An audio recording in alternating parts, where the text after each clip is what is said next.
All right, and here we come into the mountains as we get ready to cross the Shenandoah River that merges into the Potomac River, whether you realize it or not. You ever thought to yourself, what happens to the Shenandoah River? Where does it eventually go? Well, it merges into the Potomac River, is my understanding. Sure enough, there was a cop sitting back there, so good thing I'm trying to behave myself. It's not easy driving these high-performance cars and behaving yourself. That's a challenge. So I had at Mac and Cheese's garage. Remember, we took out the mufflers underneath this car here. So technically the mufflers are gone because the mufflers are in the back. I don't know if you guys remember. No, actually the mufflers are up underneath my body. That's right. They're not at the back.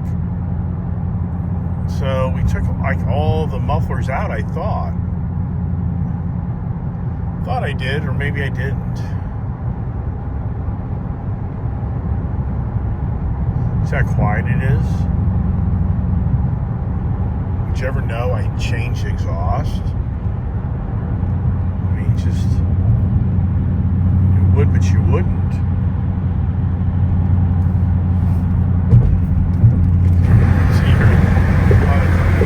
Right here is kind of dangerous.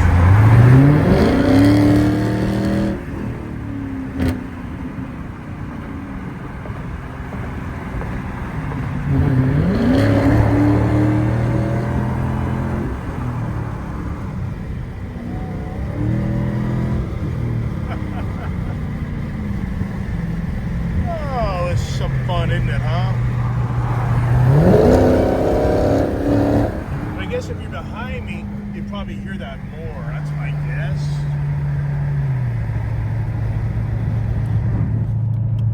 If you know what I mean. But it just doesn't sound that loud to me. Why is that? Now she's kind of in the lazy gear. So. And now look, once she goes into overdrive. Yeah. Then it gets really quiet. Then you hear the supercharger. So the more dominant thing about the Mopars I noticed over the Ford GT500 is the supercharger whine. Now my new Whipple horse, that Whipple, I can hear that, but I don't think you hear it as good as you hear this. See, listen here. Hear that? So you can really hear the supercharger. You get more enjoyment of hearing the supercharger, I think, out of the Mopar product. Hear that? Yeah, it's just singing to you. Going up the mountain's kind of pretty cool because I can kind of give you this enjoyment of hearing this supercharger without getting myself into trouble. Of having to really get up the road really fast.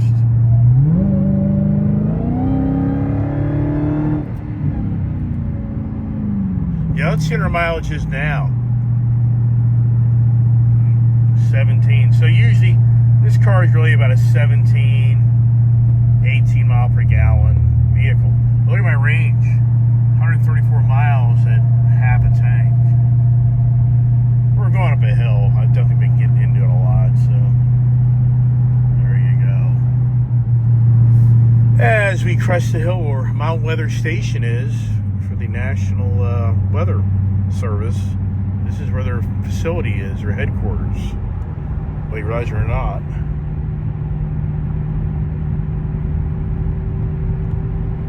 Now we're to coast down the hill. Oh wow, so right when I turned the camera off, a person hit a deer right up the way from me, not real close to me, probably a little further up in that truck up there, but wow. Pretty sad. I saw the deer laying on the side of the road dying, so that was kind of a bummer. But the car that hit it, it didn't look like it did that much damage. Yeah, see the deer, so many deer around up here. It's just it's so bad. Yeah, when we get into the later part of the day, this is when these things start running across the roads.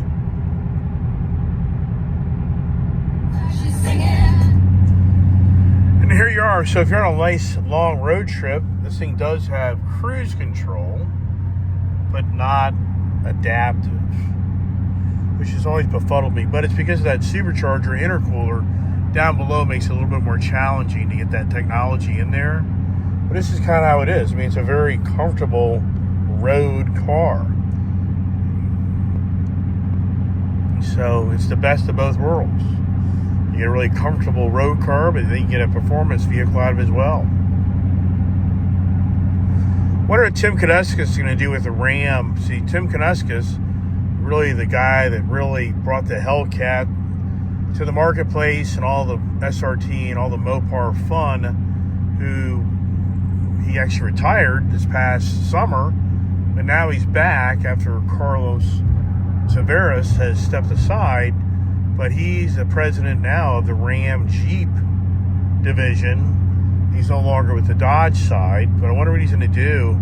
You just have to think that he's going to bring back the Ram TRX with a gas engine. You just have to think he'll push something to that degree. I think he was embarrassed having to push the electric Charger, personally. I just think that he took a lot of backlash for doing that. So there's a 75, 80 mile an hour guy. So let's see how our economy is doing now on the fuel.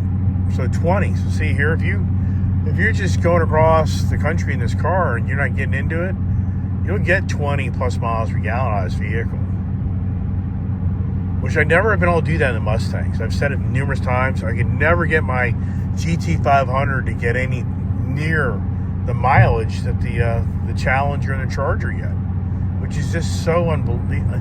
It's hard to believe, because the Mustang in some ways is a smaller vehicle in many ways, and it just always was a gas hog. I wonder what my Whipple horse will do. I haven't really even driven that enough to know.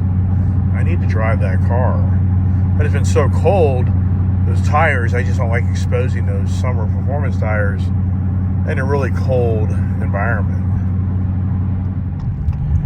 It's interesting to me on how each manufacturer's blinker has its own unique sound.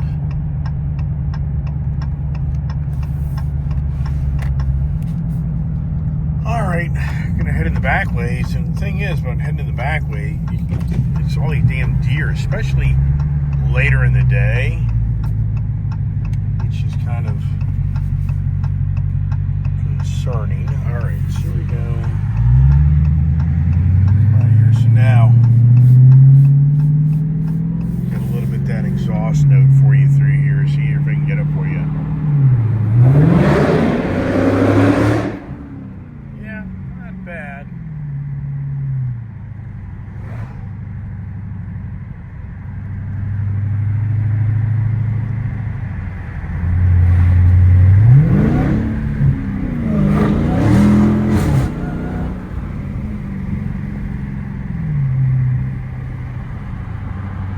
Only thing on cold days, if you're not careful, man, that back end will bust out on you. And guess what's going to happen? You're going to be sitting in a ditch. Yeah, I would not recommend driving your high-performance car on a cold day in the back roads, especially with summer performance tires. All right, you know, I see this car over here, that middle car over there. It's a Honda Soul sitting in that driveway. I don't know if you really can see it or not, but that car is sitting in my shed. Yeah, for the wife. Yeah, that car is sitting in my shed. No lie. Exact same car. And here we are on the back roads, heading back in. Who hasn't seen this video a gazillion times on my channel? Come back through. Pretty area, that's your doggone sure.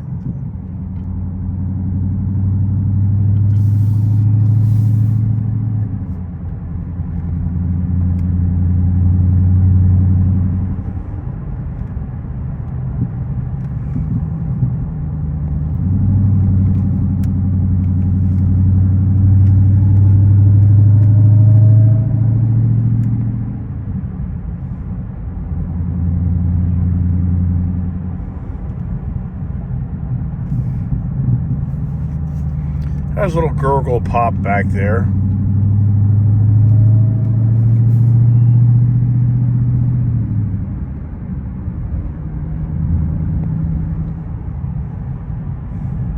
Heated seats are nice, that's for dang sure. 43 degrees out, so it's a little cool up here.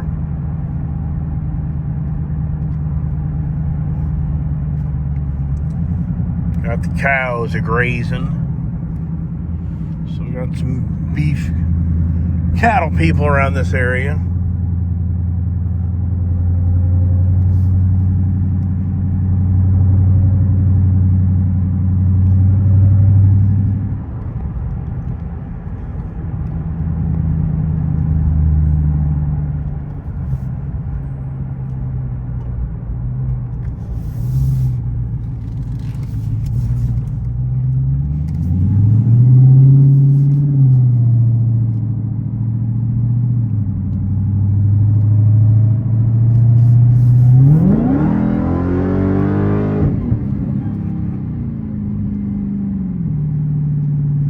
Danger around here is these cops have opposing radar, so if you're getting up the road, that's what happened to Julia.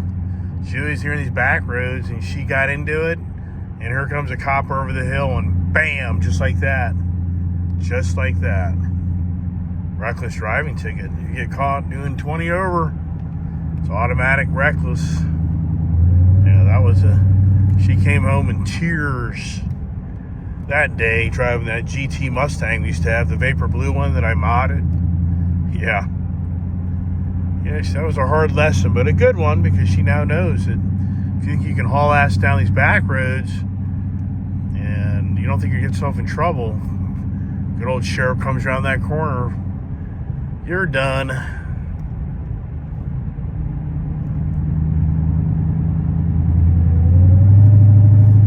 Life's lessons, right? And right up here is a lot of deer that cross this road right up here. I mean, right about the top of the hill, it's like there's an area, I don't know if you can see it or not through the video. Okay, so there you go. What did I tell you right there? So there they all are. Yep. Yeah, yikes, right? It's like they have a consistent trail, kind of like humans. There's like another area up here, I think, too, that they kind of seem to crisscross.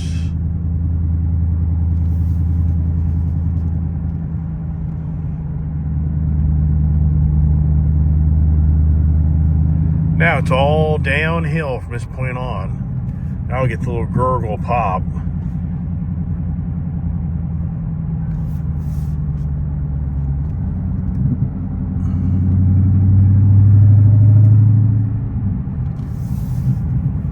Hear it? A little bit of back feed.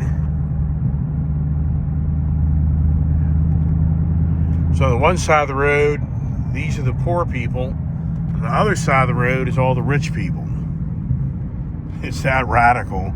Got these $1 million neighborhoods where this is the 60s, even the 50s.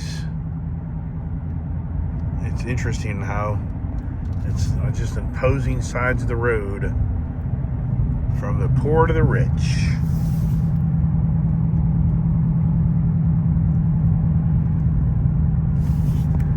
As we come down the hill.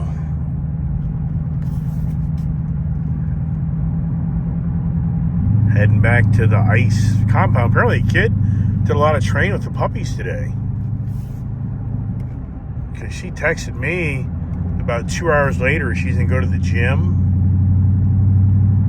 And she spent that time really. There's the power plant. Look at that there.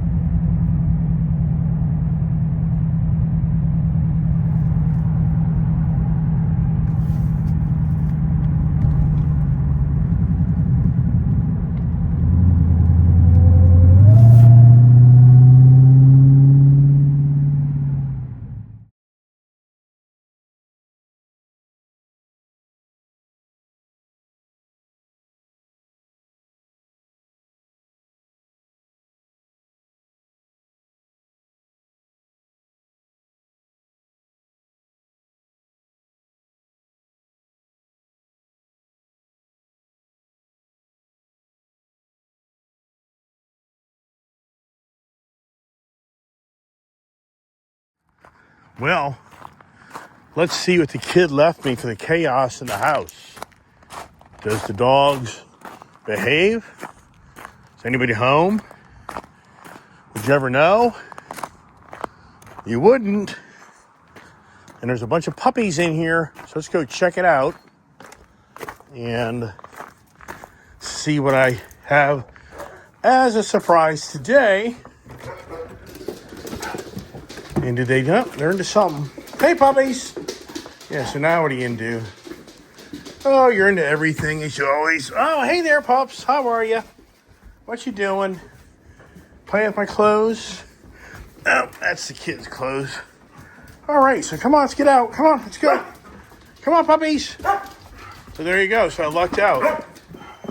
They didn't terrorize the house too bad. That's from earlier here. So, oh well.